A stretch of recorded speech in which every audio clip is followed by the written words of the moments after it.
struggle of 1941 and 1942, the Battle of the Atlantic. For a time, we were losing that battle. The ships that were sunk and the cargoes that went down with them were sorely needed in England, in Africa, in Russia.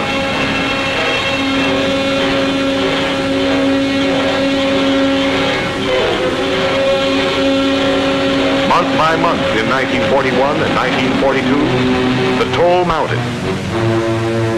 No ship was safe, for the raiders of Admiral Dirnitz were everywhere. Our cargo vessels were sunk within sight of our boardwalks. Their flames lighted the very streets of our blacked-out cities. We had to find the answer. And we did, in one of the most versatile fighting teams that ever put to sea, the Baby Flat Top and the Destroyer Escort. Born of dire necessity, the Baby Flat Top was a mongrel, a merchant ship turned carrier. But she was a mongrel with a nasty set of teeth, as the Card, the Bow, and the Block Island soon proved to Hitler's pack of Unterseebooten. The carrier's aerial patrols cover that stretch of ocean out of reach of shore-based aircraft, where the U-boats once lurked in comparative safety. Now, any sub which surfaces within their ken is promptly machine gunned, rocketed, or bombed. To complete the team, the pilots have at their beck and call the swift and deadly destroyer escorts. These are light destroyers, modified for mass production. Light perhaps, but fast, shifty, and packing a murderous wallop in her guns. Torpedo tubes and depth charges. The DE is more than a match for any U-boat. This was the team then that broke the back of the submarine menace.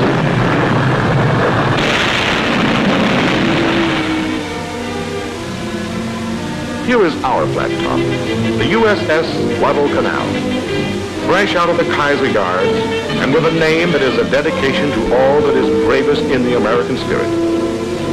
And here is her crew, as new as their ship, fresh out of boot camp and green as the cornfields that some of them come from. Boys from Scranton, Fort Worth, Ottumwa. Boys from Terre Haute, Muncie, and Medicine Lodge.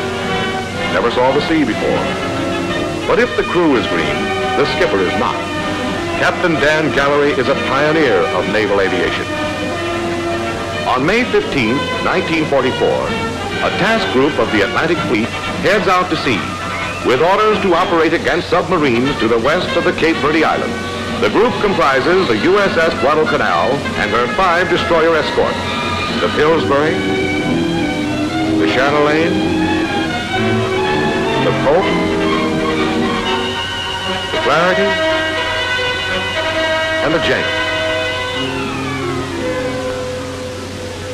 At the departure conference, Captain Gallery and the destroyer skippers decide upon a daring plan of action. If, during this cruise, they can bring a sub to bay, they will not attempt to sink her as soon as she surfaces. Instead, they will spray her with small stuff, put crews over the side in small boats, and attempt to board and capture her. Daring, did we say? Fantastic is the word for boarding a wounded U-boat on the high seas. But the prize would be priceless. Naval intelligence could use a completely equipped enemy vessel. So during the voyage, prize crews were trained and rehearsed for this bold hope. Here's the hand-picked boarding party of the Guadalcanal. Let's meet some of them. Chief photographer's mate Clifford Werla. His job will be to get inside the sub, take pictures of all installations in case she cannot be kept afloat. Chief pharmacist Raymond Jackson, Fredericksburg, Virginia. He served 10 years in the Navy. Lieutenant J.G. Milo Keck, a veteran sea dog with 25 years naval experience. Ensign Fred Middaugh, an electrician's mate first class William Stein. Stein, a crack electrician, will assist Ensign Middaugh in the job of checking the batteries and all operating motors of the enemy vessel. Ensign James Griffin and machinist mate second class Walter Waller. Ensign Griffin will check the sub's diesel engines. Waller is to be engineer of the party's whaleboat. In command of the boarding and salvage party is Commander Earl Tocino. engineering officer of the Guadalcanal. Over on the USS Pillsbury, a similar party is being trained by Lieutenant Albert David. On June 4th, 1944, the task group is searching for a sub reported 150 miles off the coast of French West Africa, when suddenly at 11:10, Frenchie to Blue Jay, I have a possible sound contact. nothing startling for the moment. Possible sound contacts are made every day, but a flat top has no business near them. With her high freeboard and her thin skin, she is a sitting duck for any sub which surfaces within torpedo range. So the Guadalcanal swings away, while the two nearest destroyers break off to assist the chatelaine which has made the sound contact. And the Guadalcanal's patrol of two Wildcat fighters is ordered to the scene. Then Commander Knox of the chatelaine announces, Contact evaluated as sub and making attack. Almost simultaneously, both fighter planes sight the long, dark shape of the submarine running 60 feet below the surface and sing out, Sighted sub. At this point, the sub reverses course, temporarily shaking off the destroyer. But the Wildcats can see the sub and reveal its position by firing their guns in the water at the spot where the sub is disappearing. This is a remarkable example of aircraft actually directing the attack of a surface vessel on a U-boat. At 11:21, the destroyer makes a depth charge attack.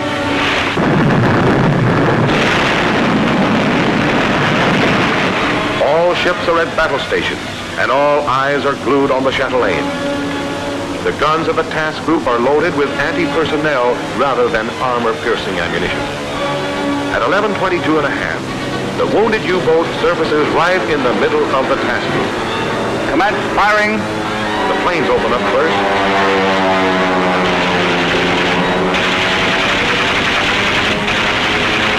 Now the roll really begins.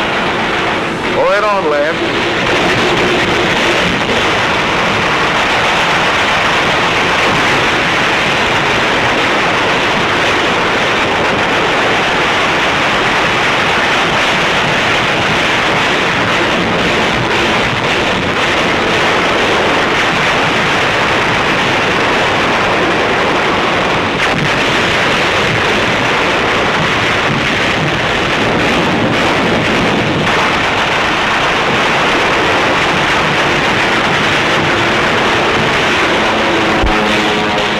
Away all boarding parties. The Nazis are scrambling overboard. There are the Nazis in the water in their rubber rafts.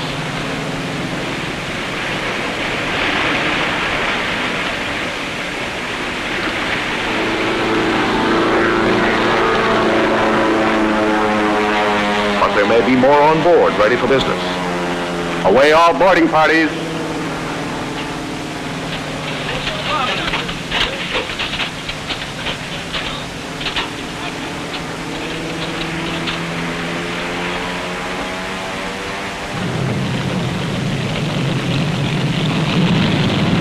The sub's rudder is jammed, and she is running in a tight circle to the right.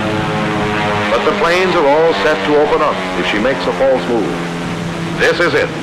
For the first time since 1815, the United States Navy boards a foreign enemy man of war on the high seas.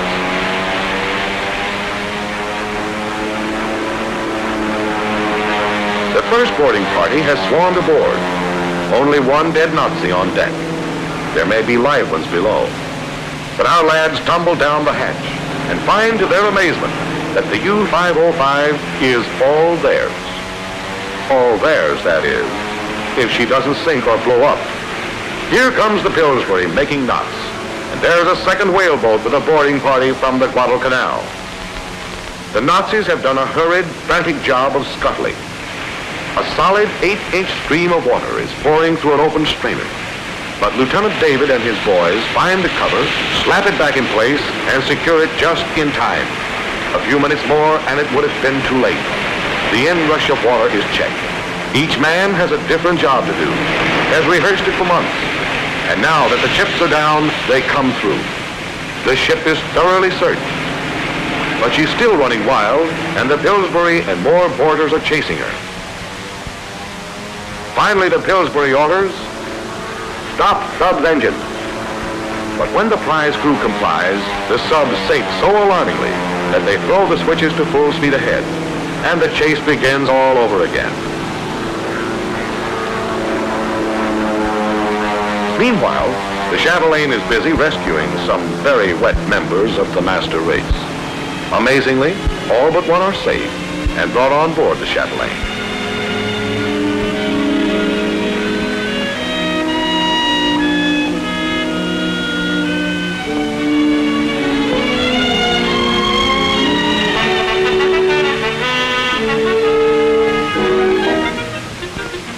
Dry clothing and cigarettes are passed around.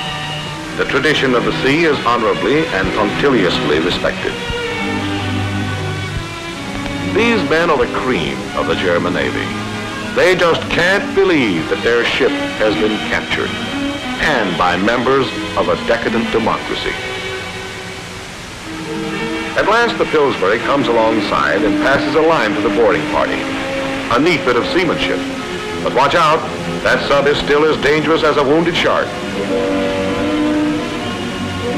She swings into the Pillsbury, and her bow flippers rip a long underwater gash in the DE's thin plates, flooding two main compartments clear up to the waterline.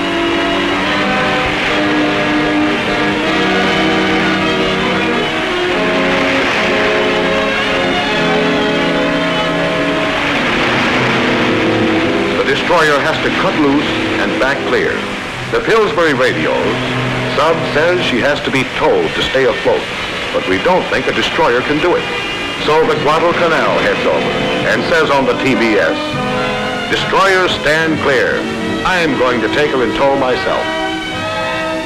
Now we'll see whether this aviator skipper can handle the ship.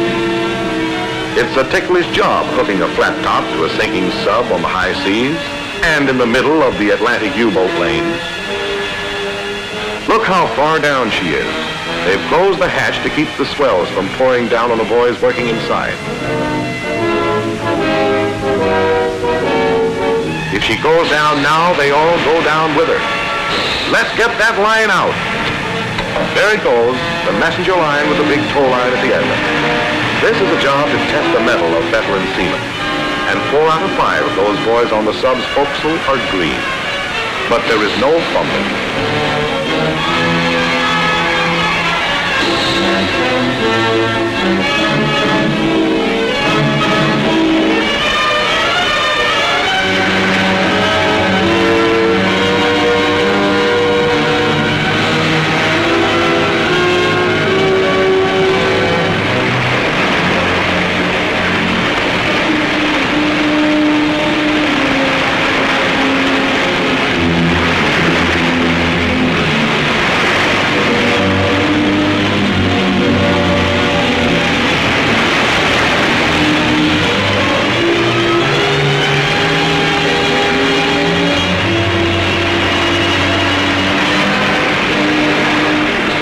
Is made fast, and the anxious skipper heaves a sigh of relief as the sub makes way and rises in the water.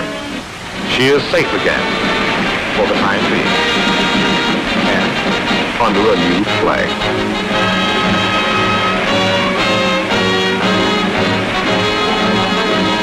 The task group forms up, and on orders from the Navy Department, heads for Bermuda, a grueling 2,500-mile haul with a riddled, waterlogged U-boat in tow.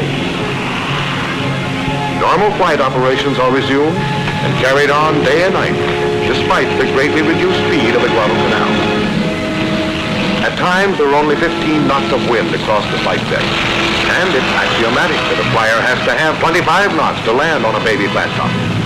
But these pilots land anyway, and without an accident.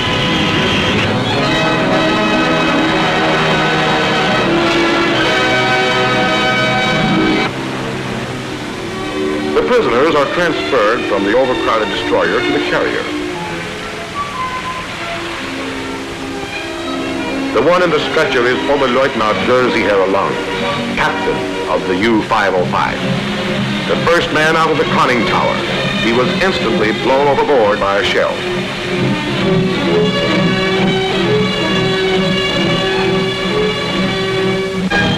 During the voyage, they're brought on deck for exercises.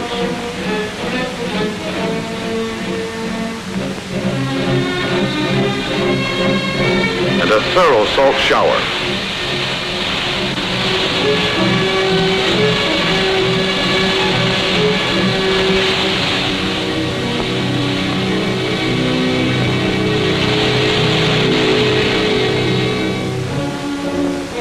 On the 7th of June, the fleet tug Abnaki joins up, and the tow is transferred from the Guadalcanal.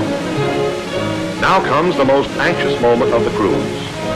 As she loses way, Junior, as the crew have christened the son, sinks lower and lower in the water. The salvage party works desperately to take all movable weight out of the U-boat.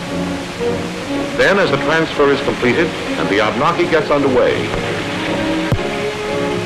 the clutches on the sub's engines are released, and her propellers recharge her batteries. With power aboard, her pumps work once more, and her tanks are blown out. Now she rides again at full service trim. On June 19th, the U-505 was towed into Bermuda, and there remains as a prize of war, one less wolf to hunt with the pack.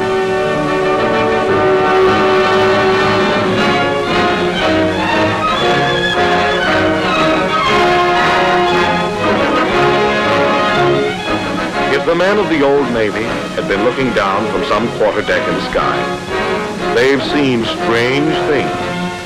Steel ships maneuvering at high speed, roaring mechanical monsters catapulted from their decks, and an enemy vessel heaving up from the depths. But one thing is familiar. One thing hasn't changed.